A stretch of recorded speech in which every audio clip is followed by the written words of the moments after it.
struggle personally with the idea of motherhood in feminism, not because you can't have both. Absolutely, you can. I think most feminists will tell you, of course, feminism is not a monolith and not everyone agrees with each other, but I think most would agree, like, yeah, being a mother is beautiful. Being a stay-at-home mom is beautiful, as long as it's a choice, right? And you're not told that that's the only valid way to be a woman. But it is so hard for me to differentiate some of my feelings about it, where it's like, well, as long as it's a choice, great. What if you've been told your whole life, be a wife and a mother, or neither? Like, if they're presented to you like a vending machine, one of them is fresh and delicious and healthy for you, but still the best tasting one. And one is like, it's not that great, but at least you get something. And then this other thing is like, it's gonna rot your teeth, it's horrible for you, and it tastes bad. And you've been told that about these things your entire life. But still, you get to choose. It's like, is that really a choice if you've been told these things? And that's the way your natural brain kind of gets into a pattern of thinking about it. And so for me, it's really hard to distinguish my like gut instincts about motherhood from actually how I feel. And I don't think you really fully can. And that's part of the difficulty with it, is like, I will never know how I instinctually just feel about motherhood separate from the mother that I had, right? Who I grew up being told from my mom that she never wanted to be a mom, that this is never what she expected.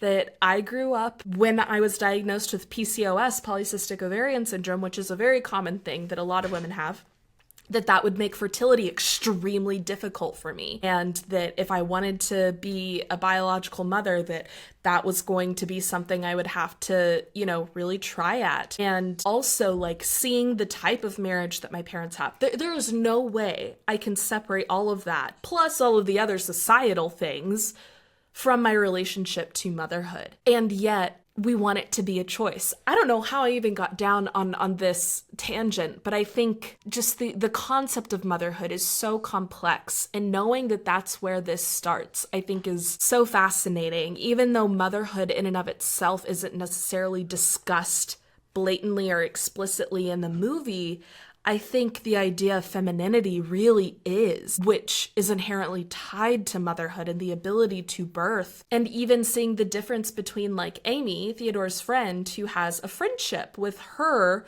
female-voiced, womanly-voiced OS, versus Theodore, who has a womanly-voiced OS, but it's romantic, right? I think seeing both of these OSs that are women, we actually never hear an OS with a male voice, which I think is also interesting. I don't know. Thoughts? Yeah, a lot of thoughts, actually. A couple of different directions that sort of that was really good stuff. One question came up is well, as you said, we're all imprinted by our mothers. And a lot of that is are their reactions, how we come to them, how they model things. So here's a question. Imagine, as a thought experiment, we had human beings, somehow we were able to create a real AI person. So, however that looks like. But so essentially, you could be mothered by an AI instead of an actual person.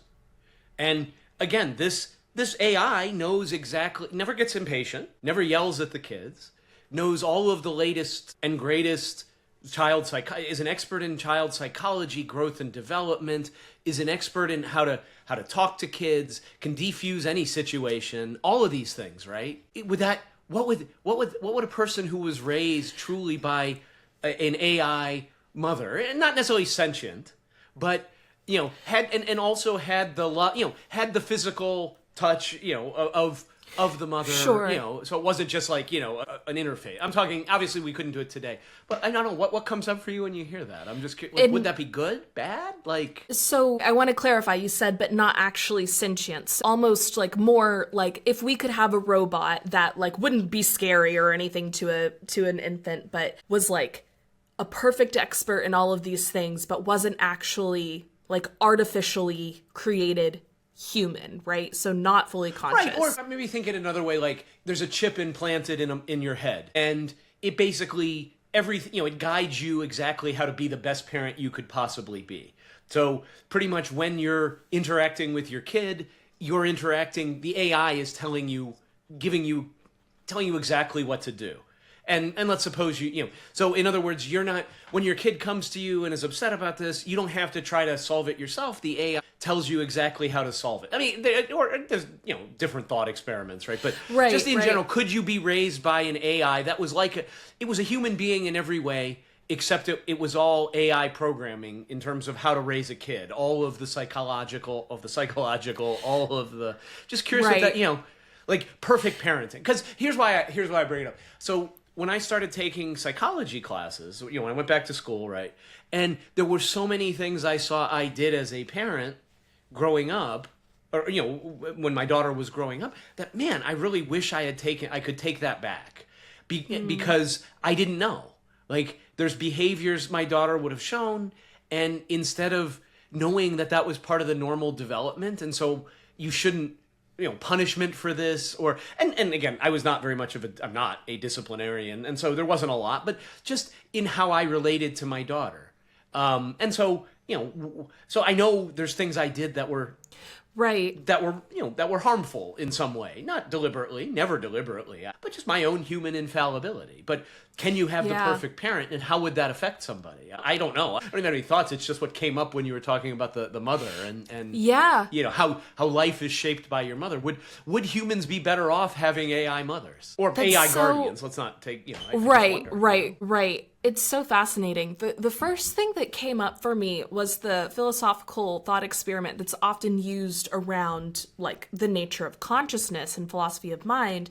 That's Mary in the Red Room. I don't know if you've heard this thought experiment before, but so for listeners, I'll just briefly explain it. There's a woman, her name is Mary. She's in a room that's completely black and white. She is completely black and white, but she has access to all of the research, all of the psychology, all of the science, all of the artistic descriptions of the color red. And she can become an expert on the way that our eyes work and the fractals of light and how we can perceive the color red and what that does to our neuroscience, how artists describe the color red and poems about the color red. And she can become an expert in all of these things. When she exits the room and sees a red rose for the first time, does she gain a new experience? Intuitively, most people say, yes, that's a new experience. And I think for me, it's hard because your thought experiment is kind of like, I think there should be a certain privileging of her being able to see the color red, of seeing the rose for the first time, that there is something uniquely, magically human about that I think is special to humans, that I think is important to the way we connect with one another and the way that we make meaning and the way that we connect with ourselves. So in saying that, it's kind of, to compare it to the AI example that you just said, I'm like, does that strip away a certain experiencing of being raised that is important to being raised? If there was a way to perfectly raise a child that just takes away anything that could traumatize them or hurt them or harm them in any way, of course, instinctively, I'm like, yeah, that'd be a great thing. But also, we just don't know what things do traumatize different kids because we're also psychologically different. I almost think you would have to go back to the beginning and be able to somehow isolate one line of humans that was only raised by these AIs, right? Because there'd be no way for that to actually be possible. But I guess even then, if you could, the AI could still mess up, right? And it's like, isn't even in doing that and in not knowing, like, is my mom saying this or is my mom saying something that the AI told her to say? Could that be equally traumatizing to someone's psychology? And then also the experience of being a parent being taken away from someone too. Like, being a parent is equally, like, to really understand something is to teach something, right? Or teaching means you really learn it. It's like, I think and having that experience, there's something unique about the learning there too. And I think there's something deeply beautiful about that period in our life where kids come into knowing that their parents are human and not gods, that teaches you supreme empathy and compassion if you're able to have that in a healthy way. That just makes me hesitant to say that that would be a good idea. But at the same time, if on the whole you could eliminate as much trauma as possible, it's like, well, why wouldn't you want to do that? I think my instinct says you can't really eliminate trauma. It would just be exchanging one trauma for another. But I don't know. I think that is what would probably happen, because for me, someone who's worked through like weird abandonment fears, even though I had like the most amazing loving parents in the world, somehow that still got in there, right? I can totally see how thinking that my parents were using AI to raise me could still communicate some sort of abandonment fear, right? That it's like, oh, well, what if the AI didn't tell them to do this? Who are my parents really? And maybe that all of those fears are just speaking through my skepticism, but yeah, I don't know. What do you think? I'll pose your question back to you. Yeah, no, I loved what you said there. Again, obviously we don't have a way of making it perfect, but again, it's a thought experiment, right? So in the same way, Mary could never truly get all those details about Red. So assuming we had an AI non-conscious, but yes, was able to follow, was very complex. So two thoughts came up as one was sort of, well, as you were talking, so that were sparked. Number one is, are we sure that eliminating trauma is in fact healthy? Yes, yeah. and I'm not suggesting we want major capital T, sexual, any kind of trauma like that. Right. Obviously that's, but in general is not, it to me, becoming a fulfilled human being, maybe requires trauma. In the sense of when you go to the gym, if you're, the way you grow your muscles is to tear the muscles. Like literally that's how, hypertrophy is what gives, get your muscles bigger by, because you're actually breaking them down and they get built back up bigger. And so maybe in a sense, some trauma is healthy. It's like this idea, if you're never exposed to allergens and dirty things and you don't play in the dirt as a kid, you're much more likely to have autoimmune disease because your body was designed to fight things. And when there's nothing to fight, like it fights itself because it needs to do something. It needs a purpose. So that's number one. And I'd love other people's thoughts on that because these are not things I've thought. I haven't planned this question. It came up organically.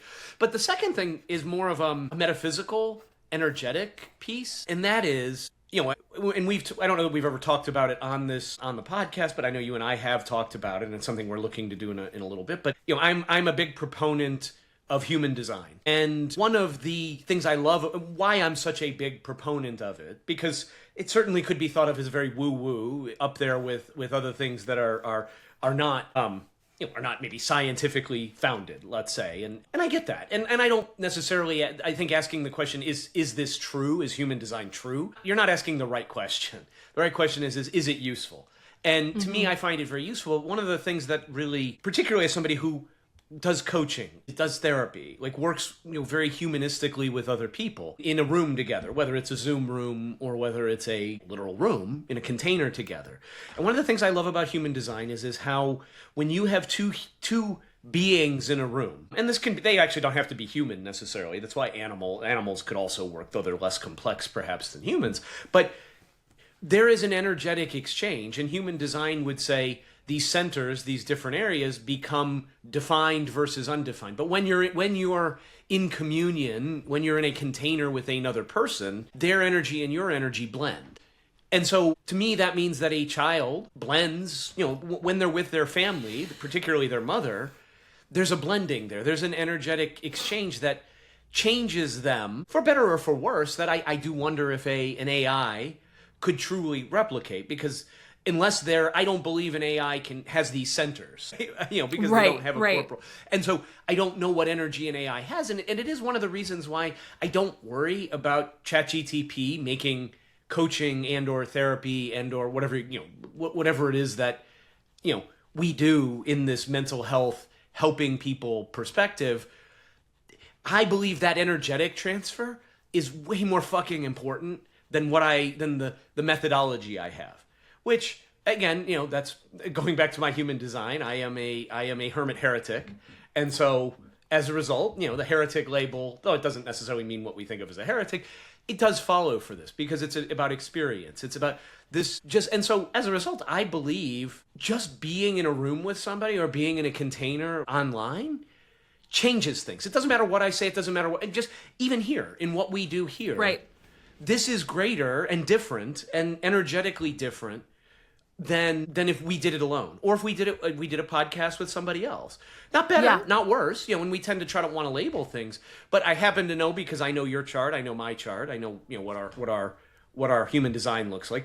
We actually are very energetically, according to human design, a very, very powerful connection, just from our particular design, which is cool.